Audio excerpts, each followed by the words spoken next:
Rational functions might just look like one polynomial divided by another, but their graphs tell a wild story of invisible walls and mysterious gaps.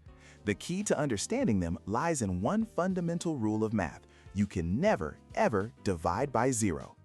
Any x value that makes the denominator zero is a forbidden point on the graph.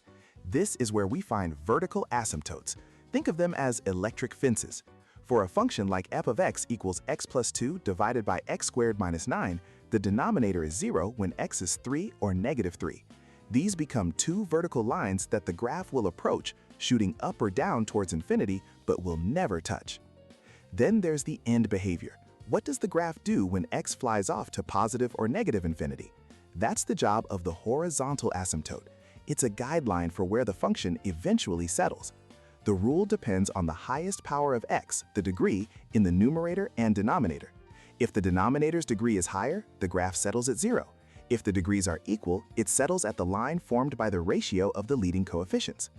But here is the most important secret, the detail that separates the experts from the novices. You must always factor and simplify the function first. Consider x minus 2 divided by x squared minus 4. At first glance, you see two forbidden points, x equals 2 and negative 2. But wait, the denominator, x squared minus 4, factors into x minus 2 times x plus 2.